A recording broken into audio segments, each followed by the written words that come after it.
Muito bom dia, agronegócio. Sexta-feira, dia 6 de janeiro de 2023, agora, pelo horário oficial de Brasília, são 8 horas e 46 minutos. Nós estamos no ar com a nossa abertura de mercado por todas as redes sociais do Notícias Agrícolas, Instagram, YouTube, Facebook, tudo ao vivo e funcionando para que vocês sejam os produtores rurais mais bem informados do Brasil.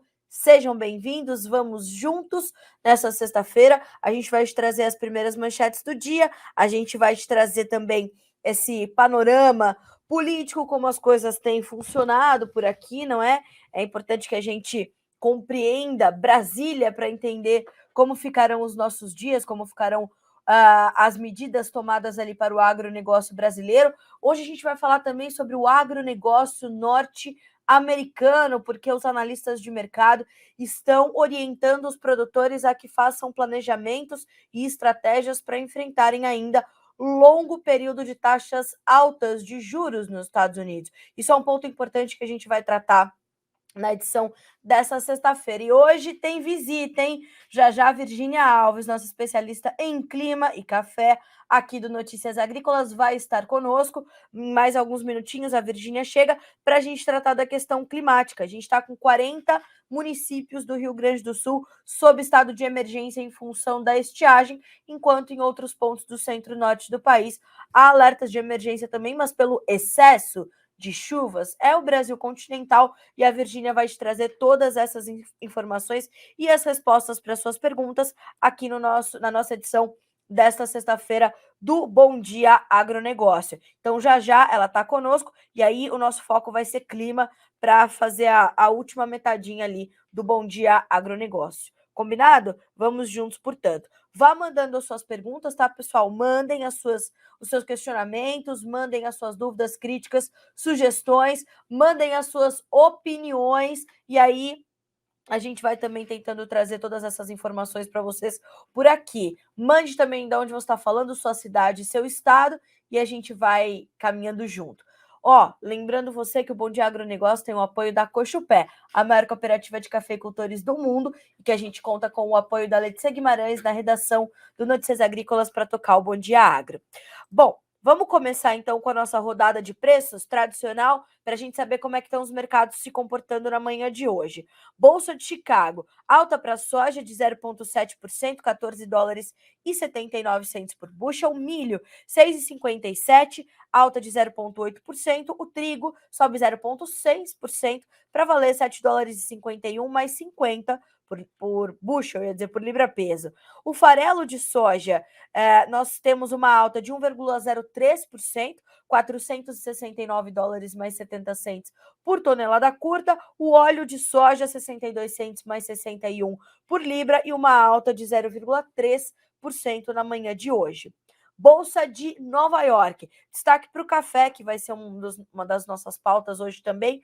Café tem 1 dólar e 58 mais 60 por libra e uma baixa de 1,2%. O açúcar também cai, 0,7% de queda para 19 centos mais 21 por libra peso. O algodão continua subindo um pouquinho, 0,23% de alta, para 82 centos mais 77 por libra peso. E o petróleo no WTI tem alta, baixa, perdão, de 0,4% para 73 dólares e 41 centos por barril, enquanto no Brent baixa de 0,1% para 78 dólares e 58 centos. O gás natural continua caindo, tem 3,7% de baixa nesta sexta-feira. O ouro sobe um pouquinho, 0,01%. A prata sobe 0,7%, enquanto o cobre continua caindo, tem 0,1% de baixa.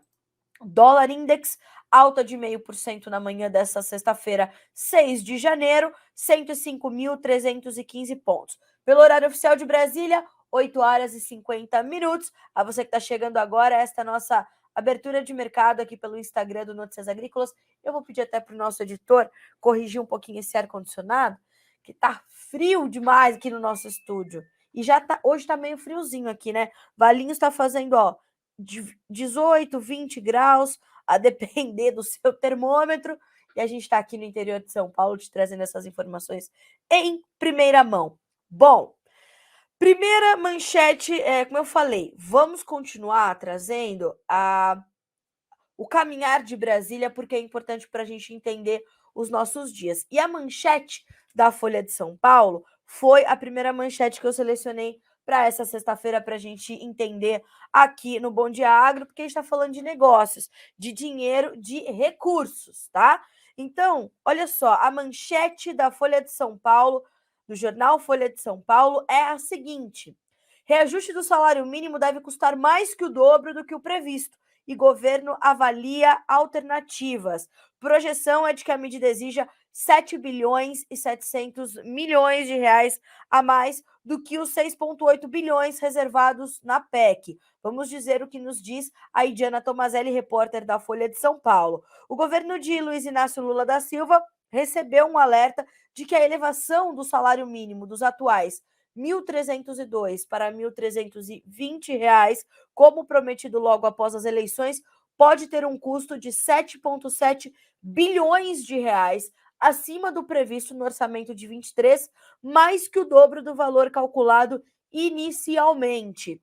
O ofício foi enviado à transição em dezembro pela equipe do então ministro Paulo Guedes, da Economia, com base em cálculos feitos pelo corpo técnico da Secretaria do Orçamento Federal, estrutura permanente no Poder Executivo e composta por servidores de carreira. O aviso significa, na prática, que o novo governo pode precisar fazer um bloqueio nas demais despesas para conseguir remanejar recursos e bancar o aumento adicional do piso, uma das principais bandeiras de campanha do petista, tanto que o Ministério do Trabalho é Luiz Marinho, né? Nome conhecido no ABC, onde é o braço, o berço, né, da metalurgia, onde é o berço de Lula, o berço do sindicalismo no Brasil. Então ali Luiz Marinho foi inclusive prefeito de São Bernardo do Campo, salvo engano, eu crescida, né, ex-prefeito de São Bernardo do Campo, crescida, nascida e criada em São Bernardo do Campo, sei do que estou falando, hein? Luiz Marinho foi prefeito e assim, tá ali agora no Ministério do Trabalho. Eita. O bloqueio seria necessário para que a regra do teto de gastos, embora tenha mudanças já previstas, mudanças já anunciadas, mas sem clareza pelo ministro da Fazenda, senhor Fernando Haddad, ainda está em vigor e precisa ser respeitada pelo governo na execução orçamentária. Segundo interlocutores ouvidos pela Folha, a equipe econômica avalia alternativas para minimizar esse impacto, com a possibilidade de implementar o aumento do salário mínimo ao longo do ano. Durante as discussões da campanha, chegou-se a cogitar a elevação em 1º de maio, no Dia do Trabalho. Cada mês adicional sem o novo reajuste significa menor alta nas despesas. É verdade, mas e as despesas da população? E as despesas da parcela mais vulnerável dos brasileiros? A parcela das pessoas que precisa comer e fazer as 4 refeições diárias, como prometeu Luiz Inácio Lula da Silva, e eu alertei aqui, o João Batista, o Alexander Horta, a grande mídia dizendo: senhor presidente, como é que as pessoas vão comprar essa comida para fazer essas 4 refeições, não é? Porque a gente precisa lembrar que o Brasil está plena e adequadamente abastecido. No entanto, enquanto nós não discutirmos as políticas de criação de emprego e de geração e distribuição de renda, a gente não consegue combater a fome e a miséria, como o senhor também prometeu. Então não adianta a gente pensar em aumentar o salário mínimo só em 1º de maio, porque janeiro, fevereiro, março e abril as pessoas vão precisar comer e vão cobrar do senhor as 4 refeições, ou pelo menos café da manhã, almoço e jantar, de forma adequada e justa. E só com a geração de empregos, que é o melhor programa social que qualquer nação civilizada pode empregar, além dos outros necessários, porque nós temos sim que olhar para os brasileiros, é que a gente vai conseguir fazer essas adequações. E enquanto a roda da economia não estiver girando com força e constância, como é que a gente vai ter recursos, arrecadação e conseguir aumentar o piso do salário mínimo para R$ 1.320? Presidente e autoridades econômicas deste país. É isso que a gente tem que se questionar. Então, e fora naturalmente, né, a questão toda do teto de gastos, do nosso equilíbrio fiscal, da nossa responsabilidade fiscal, que o senhor presidente chamou de estupidez, que será revogada. Então, atenção às questões do reajuste do salário mínimo, porque hoje é, de fato, uma das principais manchetes, não só na Folha de São Paulo, mas na grande mídia, como é que o governo vai se ajustar aqui e da onde vai tirar esse recurso para fazer esse ajuste mais do que necessário. E R$ 1.320 ainda é muito pouco para uma família, para uma pessoa. Muitas famílias no Brasil, ou talvez a maioria das famílias que convivam com um salário mínimo, elas têm um salário mínimo para a família toda. Só que a grande maioria, né, do Brasil ainda está sofrendo com receitas muito menores do que essa. Né? Então, vamos começar a pensar em como gerar emprego e fazer a roda da economia girar para garantir as arrecadações e para garantir que os brasileiros tenham dignidade e parem de ser refém, deixem de ser reféns das suas necessidades. Isso é o mais grave. E isso, né, presidente, ministro Luiz Marinho, ministro Fernando Haddad, na minha modesta opinião, é gerar renda, gerar dignidade, emprego. As pessoas não querem viver só com o salário mínimo, mas se tiverem que viver, que elas tenham pelo menos esse direito garantido e assegurado. E é isso que a gente espera efetivamente. O pessoal estava trazendo aqui alguns probleminhas no Instagram, nós já voltamos, eu espero que esteja tudo corrigido, se não, vamos ali tentar, né, fazendo mais ajustes. Por favor, continuem mandando para nós por aqui, tá bem? E a gente vai tentando ajustar tudo por aqui. Pessoal, a gente tem algumas perguntas aqui, eu vou deixar para responder um pouquinho mais no final, até porque tem perguntas sobre as questões climáticas. Podem mandar para nós, podem ir mandando seus questionamentos, que já já a Virgínia estará conosco para fazer trazer essas respostas e trazer essas previsões aqui climáticas para o Brasil. Bom, falamos então sobre as questões do salário mínimo, e a nossa segunda manchete é que hoje acontece a primeira reunião interministerial de Lula. Por quê? Porque o discurso do primeiro escalão está desalinhado. Parte já disso está na nossa primeira manchete, a questão do salário mínimo. A política de preços da Petrobras, a prorrogação da desoneração sobre os combustíveis. Então, Lula achou por bem já fazer, para encerrar essa primeira semana de 2023, esta reunião interministerial. Entre os temas que devem ser discutidos estão coordenação do governo, situação das obras de cada ministério e ações a serem tomadas além da relação com outros entes federativos. Segundo Alexandre Padilha, que é o ministro-chefe das relações institucionais, essa primeira reunião de ministros vai dar a partida para a nova gestão. E, segundo ele, os ministros também discutirão com Lula medidas que estão avaliando tomar nos primeiros 100 dias de governo, a partir dos relatórios produzidos pelos grupos técnicos de trabalho da transição. Segundo Rui Costa, que é o ministro-chefe da Casa Civil, em uma entrevista à TV Globo, disse que Lula vai passar a mensagem que quer que os ministros trabalhem em equipe, garantam a transversalidade do governo, e essa é uma palavra que vocês vão ver muito nesse governo, transversalidade, né? É um governo que quer ali intensificar a retórica, o vocabulário, e isso vai ser muito comum de ser observado nos discursos aí das autoridades. Inclusive, a linguagem chamada neutra, né? Ela também tem sido utilizada bastante pelos ministros aí em suas posses, em seus discursos iniciais, e essa é uma questão que causa divergência até mesmo dentro do próprio governo, dentro do próprio, né, ali do alto escalão, porque tem alguns ministros dizendo assim: boa tarde a todos e todes, né? E esses questionamentos, esses desalinhos, isso é certo, isso não, isso sim, isso não, precisa também ser alinhado. Pode parecer perfumaria, mas não é. Isso mostra se o governo está alinhado ou não está alinhado. E Lula quer trazer essa imagem do alinhamento, do discurso uníssono. Vai acontecer? Não vai acontecer? geralmente, esses 100 primeiros dias do governo, eles são determinantes para a gente entender os caminhos que serão efetivamente tomados. Então, a gente está de olho nisso. Temos também outra fala de Rui Costa, ministro-chefe da Casa Civil.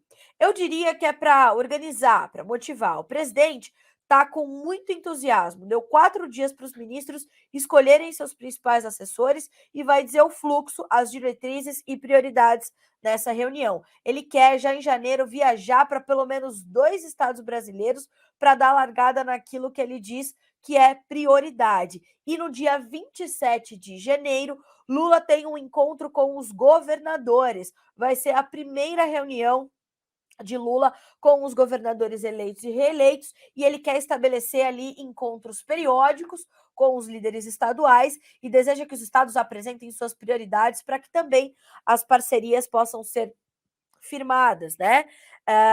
Então a gente está olhando para isso. Segundo jornalistas também que estão em Brasília e puderam apurar, Rui Costa afirmou que Lula também quer fazer reuniões sobre saúde, educação, segurança e combate à fome com os governadores de estado. Então, começam essas discussões. Nós temos que lembrar que nós já temos alguns ministros de Lula que estão passando ali por um desgaste, né? São os ministros ali do União Brasil, a ministra do Turismo, e agora não vou me lembrar a outra pasta que está ali nessa situação, e a gente está com essas primeiras definições do governo, que são tradicionais de todo início de governo, para irem acontecendo. E inclusive, uma das manchetes da Jovem Pan nessa sexta-feira é essa aqui, ó. Filho de José Dirceu, condenado na Lava Jato e no Mensalão, vai liderar a bancada do PT na Câmara dos Deputados, ia dizer no Senado Federal, na Câmara dos Deputados. Eu vou repetir. Filho de José Dirceu, condenado na Lava Jato e no Mensalão, vai liderar bancada no PT. Eita! E aí vamos entender lá na Câmara dos Deputados como é que vai ser. Não se esqueçam que no primeiro turno das eleições 2022, das eleições federais, nós tivemos a eleição de um Congresso muito alinhado à direita.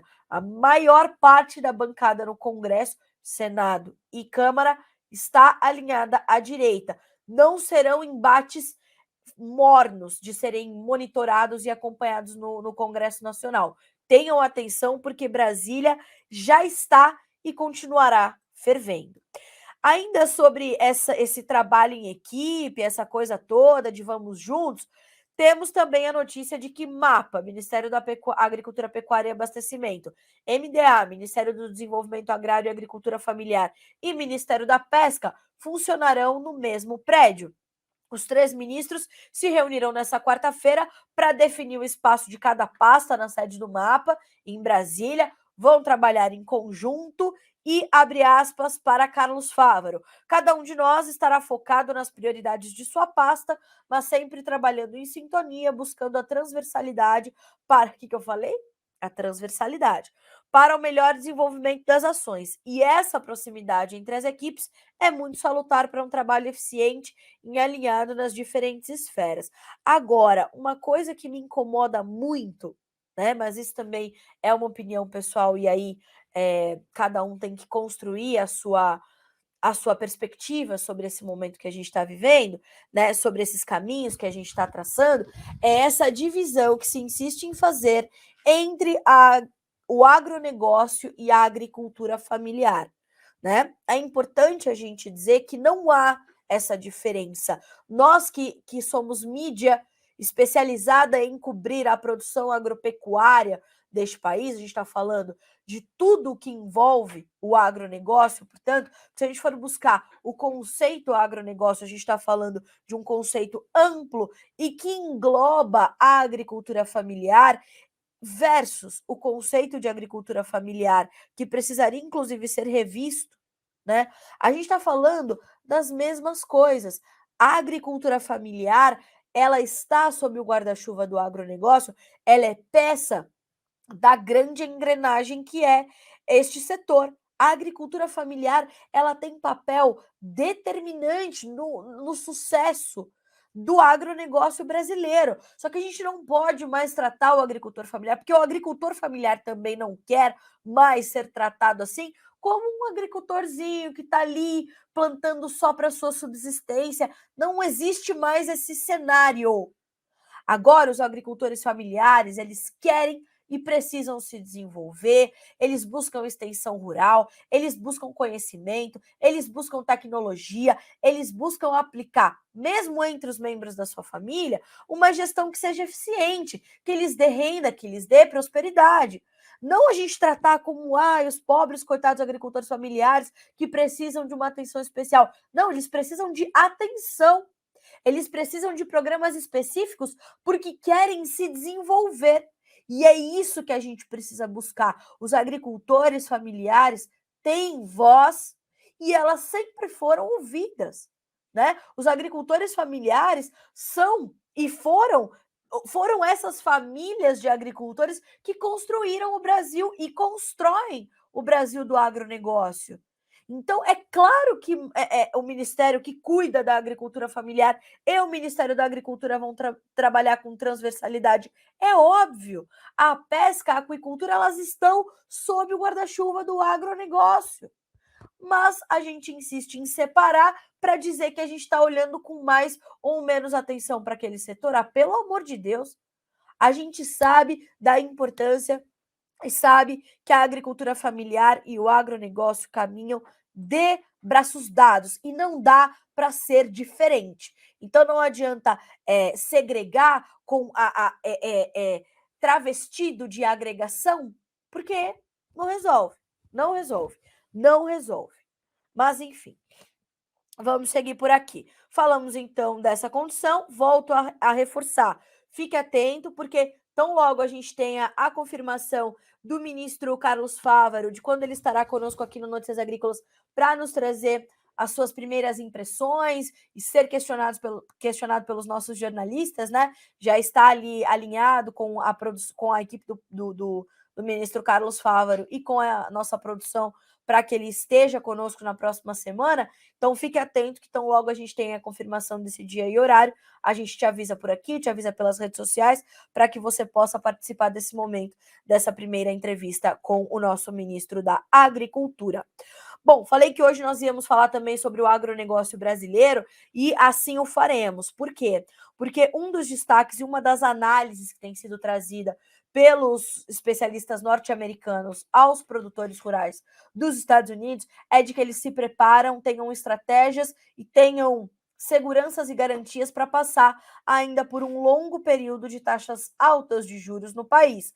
Nesta semana, no início da semana, foram divulgadas as novas atas das últimas reuniões de dezembro do FONC, que é uma espécie de Copom para o Federal Reserve, né, o Comitê de Política Monetária, e a sinalização é de que o Federal Reserve deve estar ainda muito atento sobre as taxas de juros nos Estados Unidos elevadas, o que, claro, impacta diretamente na aquisição de crédito para os produtores americanos, enquanto custa, né, fazer um empréstimo, quanto custa ter os seus insumos. Então, a manchete, a notícia é do portal norte-americano Successful Farming, e diz o seguinte: as altas taxas de juros em anos, né, as mais altas em anos, complicarão as finanças agrícolas e os operadores devem esperar que taxas mais altas persistam por vários anos como parte dos esforços para conter a inflação, segundo uma equipe de economistas agrícolas disse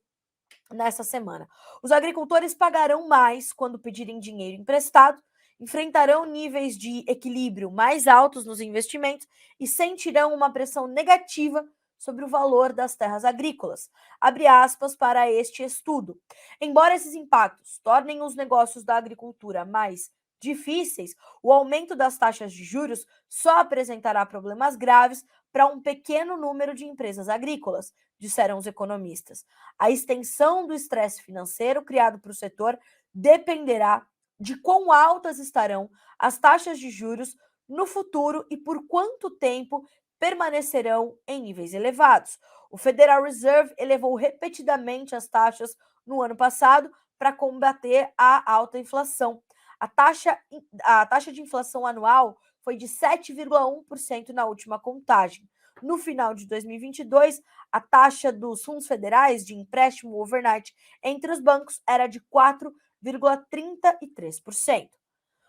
No geral, os agricultores devem esperar taxas de juros mais altas do que as existentes de 2008 a 2021 e planejar, de acordo com isso, as suas estratégias. Como exemplo, sugeriram ou disseram que uma taxa de inflação de 2 a 4% no ano sugeriria uma taxa de títulos do Tesouro de 10 anos de 4 a 6% e taxas de juros de 7 a 9% sobre a dívida agrícola. Então, veja como é importante quando eu digo a vocês: vamos acompanhar Brasília, vamos entender que tipo de questionamentos nós queremos fazer, que tipos de questionamentos nós devemos fazer. Por isso é que eu estou dizendo, a gente tem que entender que o que começa lá respinga diretamente na produção agropecuária e, naturalmente, chega ao consumidor final. É a isso que temos que ter cuidado. Então, essas taxas altas de juros, elas são uma realidade para a economia norte-americana para tentar controlar a inflação, que é uma das mais elevadas das últimas décadas nos Estados Unidos. Então, esse é um ponto de atenção. A gente vai entender como isso vai impactar nas estratégias, principalmente para a próxima safra de grãos dos produtores norte-americanos. Então, entender como serão seus investimentos, a sua disputa por terras ali, né, por área, soja, milho, trigo, qual será a cultura a dar melhores margens de renda, e tudo isso está impactando, claro, ou como isso tudo estará impactando as questões de formação de preços nas bolsas e, naturalmente, para o produtor brasileiro. Então, sim, tudo está muito interligado.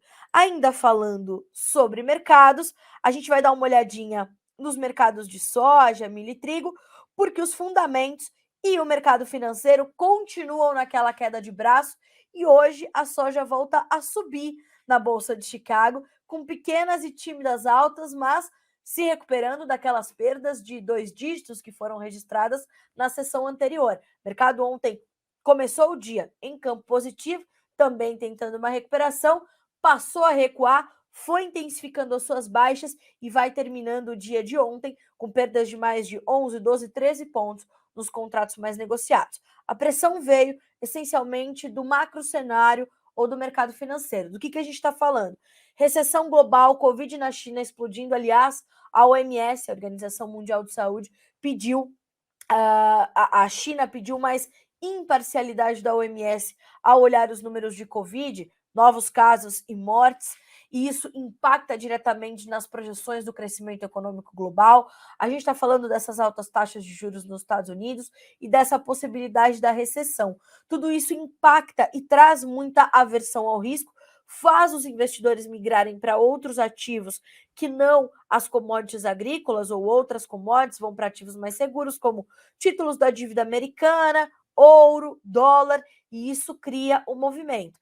Neste momento, nós vimos a soja intensificar suas perdas e hoje passa a se recuperar. Nós temos um quadro para a soja que está dividido quase que em 3 momentos, segundo explicou Aaron Edwards, que é consultor de mercado da Rothschild Marketing dos Estados Unidos. No curtíssimo prazo, os fundos investidores podem continuar se desfazendo de algumas posições e exercer ainda alguma pressão sobre as cotações em Chicago. No curto e médio prazo, a gente tem que olhar a questão climática, e aí é que eu me refiro aos fundamentos da Argentina, principalmente. Por quê? Porque os mapas climáticos continuam mostrando a manutenção de dias muito quentes e secos por lá. A gente está falando de dias de pelo menos 10, 15 dias sem chuvas substanciais consideráveis, e a gente está falando de uma perda de potencial produtivo que vai se agravando a cada momento, que vai se agravando e se intensificando a cada dia. Então, a questão climática, fora o extremo sul do Brasil, ali o Rio Grande do Sul com perdas, Paraná com perdas, Santa Catarina. Então, a gente tem que olhar para isso também. Então, isso está entre os fundamentos. Também nos fundamentos, o comportamento da demanda, em especial da China, e a questão desse feriado do Ano Novo Lunar lá para os chineses, que está para começar nos próximos dias. É extenso, é importante, vai deixar Chicago mais paradão, porque a China vai se retirar das compras, já comprou o que tinha que comprar para passar por esse feriado, não fez grandes compras essa semana, comprou 124 mil toneladas, e hoje vamos dar uma olhadinha nos números que o USDA divulga, né, em mais alguns minutinhos, para as vendas semanais de grãos para exportação. Já já o USDA traz esses números e a gente traz para vocês por aqui. E aí é olhar para isso, para esse comportamento da demanda, para a questão climática aqui na América do Sul, e soma-se a isso a questão do financeiro. No médio longo prazo, quase longo prazo, a gente já está falando de uma colheita no Brasil em andamento, mais oferta disponível, pouca soja ou menos soja do que em anos anteriores tendo sido comercializada antecipadamente, e alguma pressão que poderia vir sobre as cotações, inclusive sobre os nossos prêmios. Com mais oferta de soja disponível, nós teríamos prêmios mais pressionados, prêmios menores. E com isso, a formação da nossa referência aqui poderia ficar um pouco prejudicada. O que pode amenizar isso? A questão cambial, o dólar, né? Então, a gente está falando de um dólar que abriu seus negócios hoje com uma pequena alta de 0,07% para R$ 5,36. Então, a questão cambial e de prêmios, mais uma vez, ganhando muito destaque na formação para os preços aqui no Brasil. Não deixe de monitorar estes dois pontos que serão completamente importantes da gente acompanhar, da gente monitorar, ok? Ótimo. Outro mercado que a gente tem que acompanhar bem de pertinho, claro que todos a gente tem que acompanhar de perto, mas vamos falar agora sobre as questões do café. Já é um gancho para a gente chamar a Virgínia Alves, que está já aqui nos esperando, né, na sala, para a gente começar a falar sobre clima agora no Brasil, entender como estão aí as condições para a colheita, como vamos concluir a safra no Rio Grande do Sul, como é que está o impacto disso para o café arábica. E falando de café, o Rabobank trouxe uma perspectiva na entrevista de Guilherme Moria, um dos seus analistas de mercado. Ontem deu entrevista à Virgínia e disse o seguinte: a oferta restrita de café pode estar sendo compensada por um consumo mais lento nos principais polos. É uma das nossas manchetes aqui de hoje, e de fato nós temos essa possibilidade. Segundo o Guilherme Moria, vou puxar aqui as informações, nós temos, né, essa tentativa de equilíbrio do mercado. E veja só o que ele diz: existia uma preocupação nos principais polos consumidores de café, e isso tudo vem gerando uma preocupação, porque se você está exportando menos e os estoques vêm aumentando, significa que na outra ponta nós estamos tendo um consumo mais limitado deste produto, não é? Então, estamos acompanhando, estamos de olho. Ele diz mais: o combo estoque mais consumo é justamente o que vem pressionando as cotações do Arábica na Bolsa de Nova York. Diante de um cenário de incerteza também na economia global, assim como o potencial do Brasil na produção de café no ano que vem, o analista não acredita em uma recuperação expressiva dos preços no curto prazo, mas não descarta a possibilidade de boas oportunidades de negócios, indicando que o produtor deve ficar atento aos novos negócios. Essa entrevista já está disponível na íntegra para você, e esta notícia deste combo estoques mais consumo também. Nós temos outras duas manchetes importantes, uma pela FAO, o braço da ONU, da Organização das Nações Unidas para a Alimentação e Agricultura, dizendo o seguinte: preços mundiais de alimentos batem recorde em 2022. O índice já havia subido 28% em 2021 em relação ao ano anterior, em meio à recuperação da pandemia. Por que é importante essa notícia? Para que o governo entenda que essa retórica utilizada na campanha de que os preços altos da comida eram uma responsabilidade do governo brasileiro é uma falácia. Não é responsabilidade do governo, porque vivemos numa economia de livre mercado. E o que acontece? Nós tivemos grandes problemas com a oferta de comida no Brasil e no mundo, em função principalmente de problemas climáticos, fora outros tantos, como logística, altos custos de produção, e tudo isso vai na veia da formação do preço da comida. E aí a FAO traz essa conclusão de 2022 com o índice de preços recordes dos alimentos de todos os 5 grupos que ela avalia. A outra manchete importante que chega pelas mãos de Jonathan Simeão, nosso especialista em setor sucroenergético, e nessa semana nós demos muita visibilidade a esse assunto, que é a questão da desoneração dos combustíveis. A política venceu a economia, diz uma das maiores corretoras do mundo sobre a MP da desoneração. Vou repetir: a política venceu a economia. Indústria de AIE no Brasil, açúcar e etanol, será impactada pela decisão e não descarta a judicialização do caso. Segundo a Marex, a indústria de açúcar e cana de açúcar e etanol do Brasil será impactada pela decisão e a judicialização está sim sendo considerada pelas usinas. Já tem falado sobre isso desde o começo da semana, desde que Lula assinou o decreto da desoneração de etanol e gasolina, e Única, o NEM, outras instituições estão chamando esta medida de inconstitucional, dada a prevista na Constituição a vantagem tributária do etanol, por ser um combustível verde, frente à gasolina, que é um combustível fóssil. Então, isso está na conta, isso está no radar de Jonathan Simeão. Bom, agora sim, 9 horas e 22 minutos pelo horário oficial de Brasília. Vamos chamar quem entende e vamos falar de clima, certo? Virgínia Alves já está conosco, quer dizer, já está? Já está. Virgínia, bom dia para você. Seja bem-vinda ao Bom Dia Agronegócio, nessa sua primeira participação de 2023. Feliz ano novo. Bom dia, Carol. Bom dia para todo mundo. Feliz ano novo aí para a audiência do Bom Dia Agro, que está sempre te acompanhando todos os dias. E vamos lá falar de clima, porque está chovendo, mas não está chovendo para todo mundo, né, Carol? Aí é que complicou. Aí é que complicou. Por que eu te chamei aqui hoje? Primeiro, porque as pessoas estão nos perguntando muito sobre essas questões climáticas, mas principalmente porque a nossa manchete de ontem foi bastante preocupante, né, Virgínia? A gente está falando de 40 municípios no Rio Grande do Sul sofrendo e sob estado de emergência por conta da estiagem, enquanto no centro-norte do Brasil há alertas, mas por conta do excesso de chuvas. Essa condição tende a continuar nos próximos dias? Sim, Carol, exatamente. São até mais de 40 municípios, tá, Carol? A Defesa Civil lá do Rio Grande do Sul vem atualizando isso diariamente, então chama muita atenção, porque no começo da semana nós tínhamos ali entre 30 e 35 municípios, hoje nós já temos mais de 40, muitas áreas produtoras sentindo os impactos, como já era esperado, e o que chama muita atenção, Carol, que um outro material que a gente levantou aqui no Notícias Agrícolas é que as consultorias apontavam que se não chovesse nesses primeiros dias de janeiro, o problema ele ia piorar, né? E o que a gente tem, eu parei aqui os modelos para os mapas para mostrar para vocês, vocês estão vendo?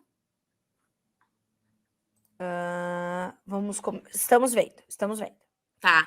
Então, esse mapa aqui, Carol, retrata bem isso que você acabou de me perguntar, né? É o acumulado previsto para os próximos 7 dias, então ele é válido de hoje até o próximo dia 13. Olha a quantidade de chuva que nós temos aqui na região central do Brasil, principalmente ali em Minas Gerais e Goiás, e na parte mais baixa, lá no Rio Grande do Sul, que é o grande destaque que a gente está vendo que está sofrendo mais pelo terceiro ano aí consecutivo. Tem chuva, mas essa chuva aqui, de acordo com os meteorologistas, ela passa muito rápida, de forma irregular, não chega para todo mundo. E depois de tantos dias aí de estiagem, né, Carol? Essa chuva pode chegar com aquele pacote completo que a gente sempre fala, que é queda de granizo, ventania. Então, além de ficar muito tempo sem chuva, as chuvas, quando vêm para trazer esse alívio, pode trazer mais problema. Por outro lado, o pessoal ali da região central, centro-oeste e sudeste do Brasil vai continuar com bastante chuva.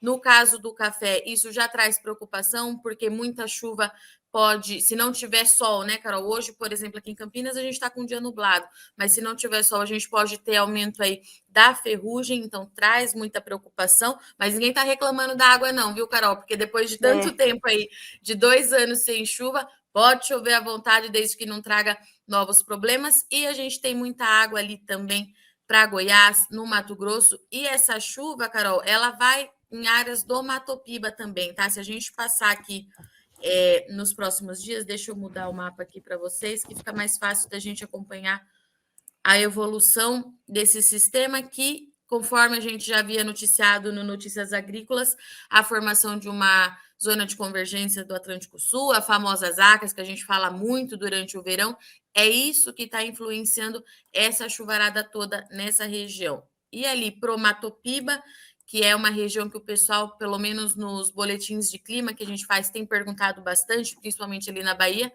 essa chuva também começa a chegar, Carol. E aí tem chuva ali para todo o estado de Minas Gerais, para Goiás nos próximos dias. Mato Grosso chove bastante, mas a gente percebe que o centro-sul do país, com exceção ali de algumas áreas de São Paulo, volta a ficar seco, né, Carol? Exatamente. Essa preocupação, né, Virgínia, até porque a gente já tem alguns pontos do Brasil onde a colheita está acontecendo, a colheita da safra 22/23 de soja, o plantio do milho safrinha também está prestes a começar, então a gente tem que ter atenção a isso, porque eu queria entender, será que esse excesso de chuvas já começa a trazer preocupação para os produtores que estão ali prestes a começar os seus trabalhos de colheita, principalmente no Centro-Oeste? Carol, eu acho que a gente pode sim ter algum problema nos próximos dias, porque, inclusive, as previsões do Instituto Nacional de Meteorologia e do próprio Francisco de Assis Diniz também indicam que essas regiões que a gente mostrou que ficava bem rosa no mapa podem bater a média esperada para o mês de janeiro já na primeira quinzena. Então, chuvas aí Sim. acima de 200 milímetros nos próximos dias, já está chovendo nessas áreas, né, Carol? Essa previsão que o Amet fez com a gente foi na segunda e o Assis na quarta-feira. E a gente tem relato que de fato está chovendo, e inclusive nos boletins de clima, Carol, tem muita preocupação para a colheita ali no norte do Mato Grosso. O pessoal relatou bastante que se continuar chovendo do jeito que está acontecendo, a gente vai ter problema nessa colheita sim. Tá.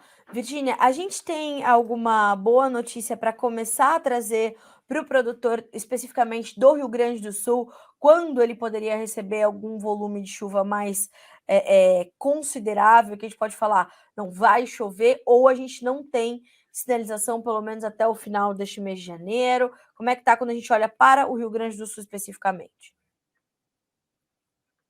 Carol, quando a gente vê a atualização do NOAA, que é esse mapa que eu estou mostrando para vocês agora, aparentemente na virada do mês, na segunda quinzena, a gente vai ter mais sistemas, mais frentes passando pelo Rio Grande do Sul. A gente consegue ver aqui que no período entre o dia 14 e o dia 22 de janeiro tem previsão de chuva, inclusive para todo o país, se isso se confirmar.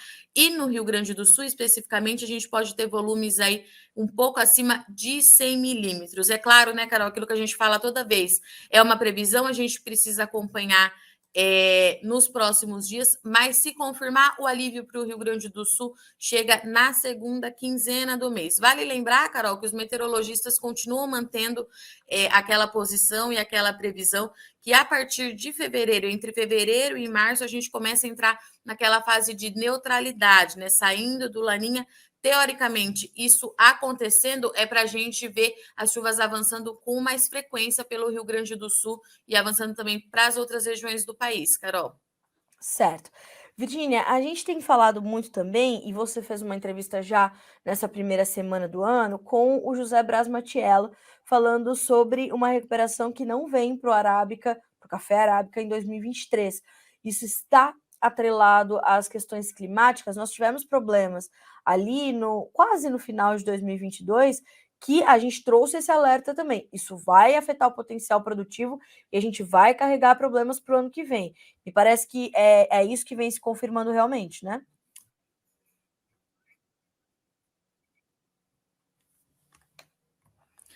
Carol, traz sim, traz preocupação e é reflexo sim do clima.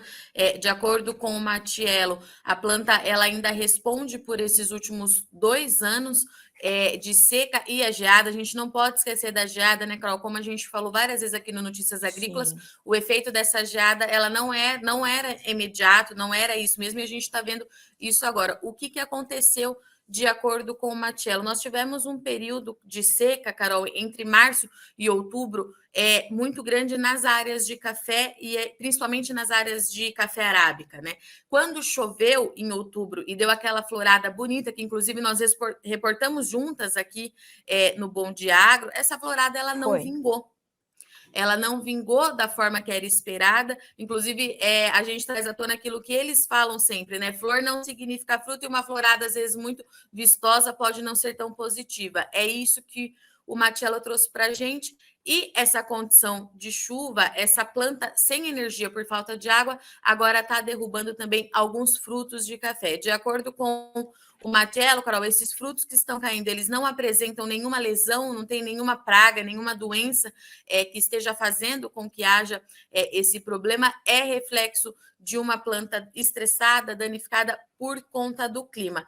Já para o Conilon, Carol, que a gente teve uma safra aí muito positiva em 2022, outra pauta que a gente destacou aqui no Notícias Agrícolas foram aquelas chuvas, principalmente no Espírito Santo e na Bahia, com ventania. Isso trouxe problema, muita água.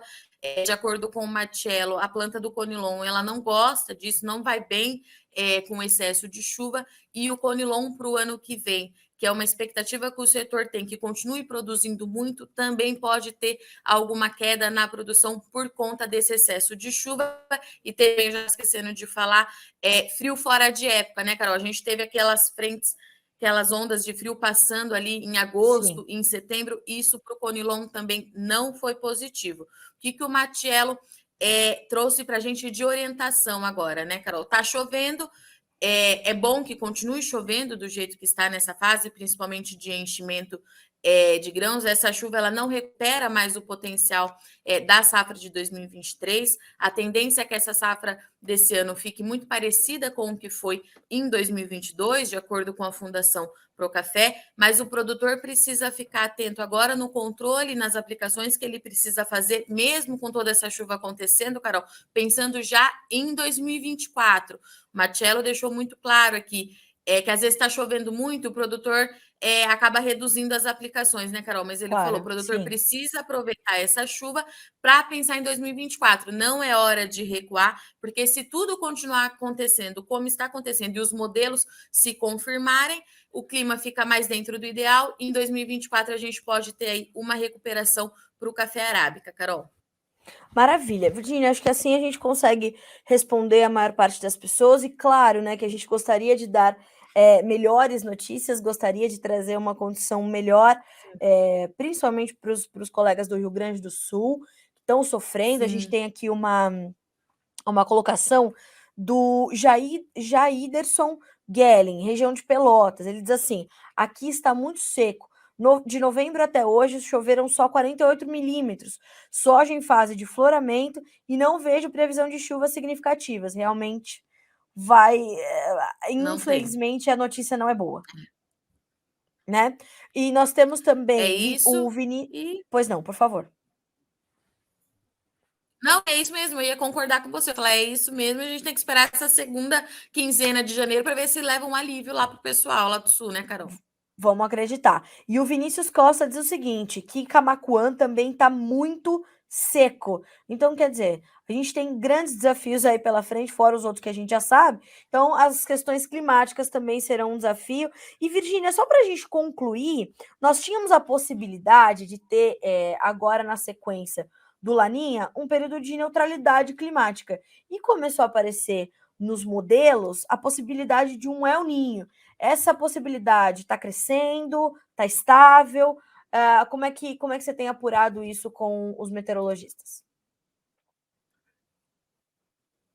Pois é, Carol, essa fase de neutralidade ela vai ser curtinha. E de acordo com o próprio INMET, eu conversei com a Metsul essa semana também.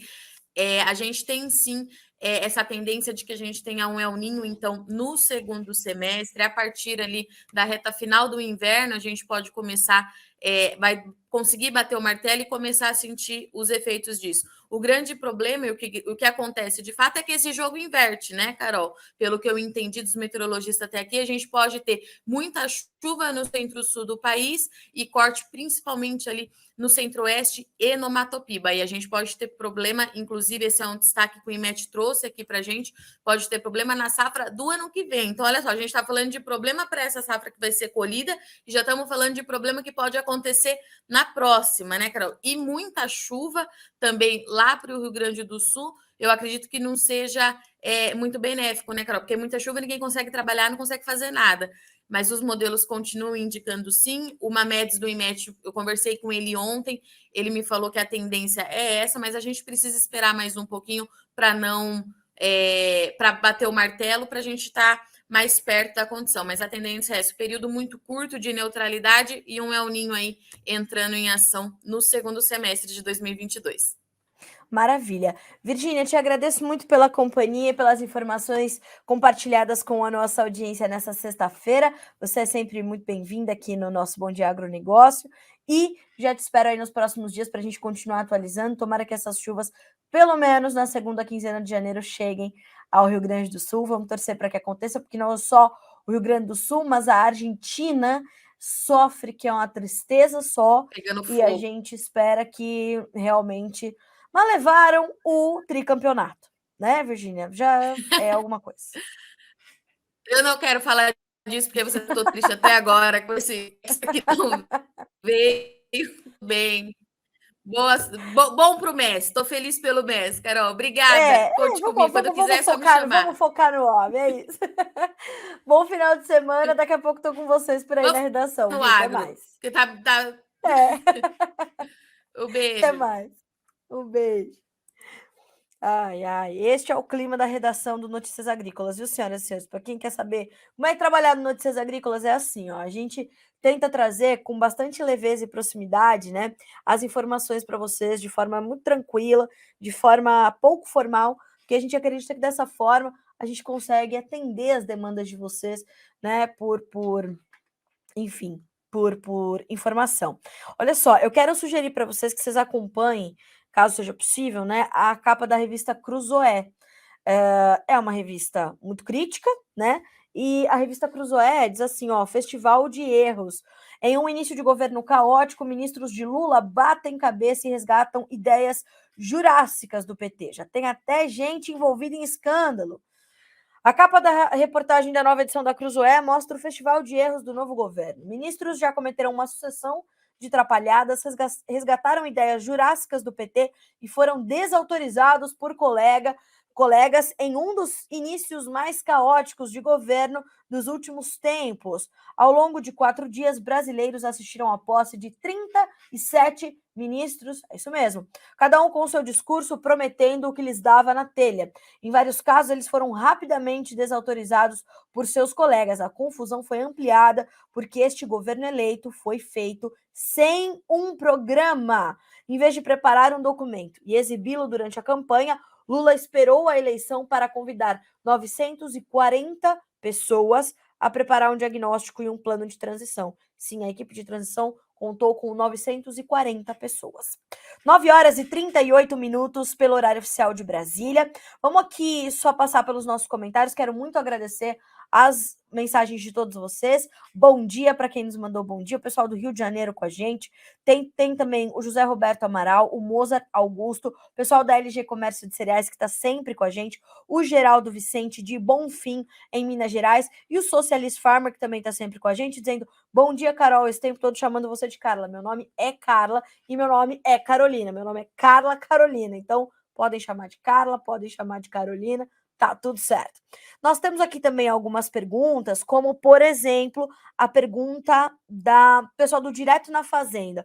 Bom dia, Carla Mendes. Marina Silva agora com o discurso de acabar com a conciliação ambiental prevista em lei. Regularização ambiental. Compromete o nosso agro? Compromete e muito.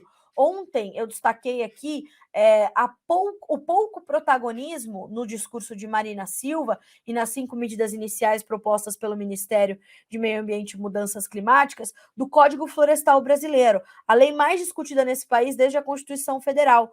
Tão boa ela é que não agrada ao setor produtivo, não agrada aos ambientalistas, porque ela é equilibrada, ela já garante os níveis, né, os índices de proteção em cada bioma, ela tem regras muito específicas, ela não tem brechas e ela é clara. O Código Florestal Brasileiro é excelente, é a lei ambiental mais rigorosa do planeta Não vimos Marina Silva falar sobre isso de forma intensa o suficiente para mostrar que nós já... Marina Silva não inventou a roda, não, hein? Quando chega mais uma vez ao Ministério do Meio Ambiente, querendo mudar as coisas, achando que trouxe ali um grande pacote de soluções para a nossa preservação ambiental. Não o fez. Não o fez.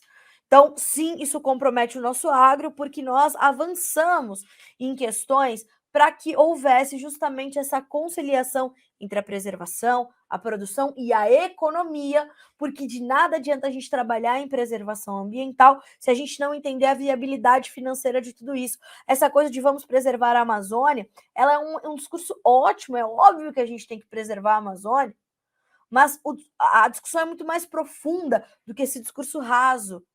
Né? A gente vê autoridades internacionais falando: vamos parar de comprar soja do Brasil para proteger a Amazônia. Por favor, pois estudem um pouco de geografia e venham conhecer a preservação da floresta amazônica, mais a produção de soja nesse país, onde ela acontece, como ela acontece, o que é a floresta amazônica, o que é o bioma amazônico e o que é o estado do Amazonas. As pessoas não conseguem fazer essa diferenciação. Né? E aí vem a Marina Silva com um pacote ali das 5 primeiras medidas, sem citar o Código Florestal Brasileiro, achando que inventou a roda. Então, sim, pessoal do Direto na Fazenda, compromete o nosso agro e eu espero que o Ministério da Pecuária, Abastecimento e Agricultura, o MAPA, o Ministério da Agricultura, Pecuária e Abastecimento, sob a tutela de Carlos Fávaro, que é produtor rural, conhecedor do setor, promova essa divulgação das boas práticas que o nosso setor tem ao Ministério do Meio Ambiente. Acho que essa transversalidade que eles tanto falam precisa passar ali, ó. Então, deveria estar também junto do MDA, da Pesca e do MAPA, a senhora Marina Silva com o Ministério de Meio Ambiente e Mudanças Climáticas, o novo nome da pasta. O Ministério dos Povos Indígenas. Todo mundo tem que estar trabalhando, porque os números têm que convergir. Olha o que diz a Cruzoé. Um colega desautorizando o outro. Porque os números não estão conversando. 9h42 pelo horário oficial de Brasília. Quero agradecer aqui as perguntas, as mensagens muito gentis de vocês todos, né? Eu respondi dessa forma a Paula e o Vieira Barbosa aqui sobre as previsões do tempo, né? A Virgínia trouxe essas respostas. Enfim, hoje é sexta-feira, vamos terminar, né, a primeira semana do ano, entendendo quais serão as manchetes que nós vamos ainda trazer ao longo dessa nossa programação, que está só começando aqui no Notícias Agrícolas, e você é nosso convidado para ser sempre o produtor rural mais bem informado do Brasil. Vamos juntos, segunda-feira estamos de volta aqui no nosso Bom Dia Agronegócio. Boa sexta e bons negócios para você.